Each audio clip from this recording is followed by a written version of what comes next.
किसी शहर में एक अमीर आदमी रहता था। उसका नाम था दीनानाथ। दीनानाथ के परिवार में उनकी धर्मपत्नी और इकलौती बेटी सीमा थी। यह छोटा सा परिवार ही उनकी दुनिया था। दीनानाथ चाहते थे कि सीमा खूब पढ़े, वह बड़ी अफसर बने, पर सीमा को पढ़ना पसंद नहीं था। उसे दोस्तों के साथ घूमना फिरना, रेस्टोरेंट जाना, डांस क्लब जाना, गाड़ियों में घूमना पसंद था। दीनानाथ सीमा को समझाते कि अपनी पढ़ाई पर ध्यान दो, पर सीमा को उनकी ये बातें अच्छी ना लगती और वो अपने माता पिता से लड़ने लगती। इसी तरह समय बीत रहा था। एक दिन सीमा ने अपनी पढ़ाई छोड़कर अचानक एक लड़के से शादी कर ली। शादी की खबर सुनकर दीनानाथ और उनकी पत्नी को सदमा लगा और वो इसे सहन न कर पाए और दोनों ही चल बसे। अब सीमा अकेली रह गई थी, लेकिन साथ ही वो अपने पिता की सारी प्रॉपर्टी की मालकिन भी बन गई थी। सीमा का पति लालची स्वभाव का था। वो चाहता था सारी प्रॉपर्टी हड़पना, और एक दिन उसने सीमा से प्रॉपर्टी के कागज़ अपने नाम करवा लिए। प्रॉपर्टी हथियाने के बाद वो अपने असली रंग दिखाने लगता है। कल तक जो आदमी सीमा के साथ प्यार का नाटक करता था, आज वही सीमा को मारने पीटने लगता है।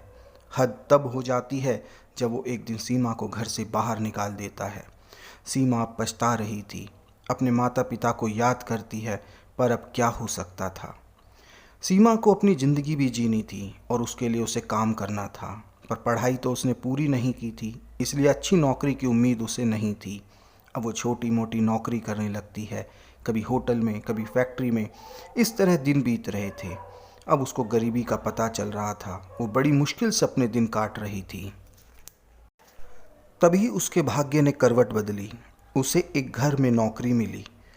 उसे इस बड़े घर में एक छोटे बच्चे का ध्यान रखना था। इस बच्चे की माँ की मौत हो चुकी थी और ये बच्चा अपनी माँ की मौत का सदमा बर्दाश्त नहीं कर पा रहा था और वो डिप्रेशन में चला गया था। बच्चे के पिता ने सीमा से कहा कि अगर मेरा बच्चा पहले की तरह हंसने बोलने लगा तो मैं तुम्हें किसी चीज़ की कोई कमी नहीं रहने दूंगा। सीमा वहाँ काम करने लगी। वो बच्चे का पूरा ध्यान रखती, बच्चे को माँ की तरह प्यार करती। सीमा के प्यार से बच्चा धीरे धीरे सामान्य होने लगा। यह देखकर बच्चे का पिता बहुत खुश हुआ। उसने सीमा को अच्छे वेतन पर वहीं काम पर रख लिया।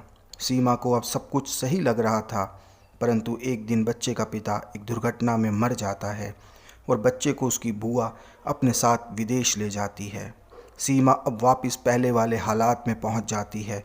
उसकी नौकरी छूट जाती है। वापस वो अपनी पुरानी ज़िंदगी में पहुंच जाती है, जहां घनघोर गरीबी थी। किसी तरह सीमा की ज़िंदगी चल रही थी। समय बीतता गया। इस तरह 20 साल गुजर गए। सीमा अब बूढ़ी हो गई थी, कमज़ोर हो गई थी। किसी तरह वो अपना जीवन खींच रही थी। उसी समय शहर के किसी दूसरे हिस्से में एक अमीर आदमी प्राइवेट जहाज़ से उतरता है। उसके चेहरे पर खुशी का भाव था। घर आकर उसे कुछ कमी महसूस होती है। उसकी आंखें कुछ ढूंढ रही हैं और ना मिल पाने का दुख उसके चेहरे पर साफ नज़र आता है। वो अपने आदमियों को बुलाता है और किसी को ढूंढने को कहता है। काफ़ी दिनों की खोज के बाद उसे एक पता मिलता है। वो तुरंत उस पते पर पहुंचता है। वही बूढ़ी अम्मा यानी सीमा दरवाज़ा खोलती है। सीमा इस आदमी को नहीं पहचानती। ये वही लड़का था जिसको बचपन में सीमा ने माँ का प्यार दिया था। ये आदमी सीमा यानी बूढ़ी अम्मा को अपने साथ अपने घर लेकर आता है और उसे माँ की तरह मानकर एक बेटे की तरह उसकी सेवा करता है।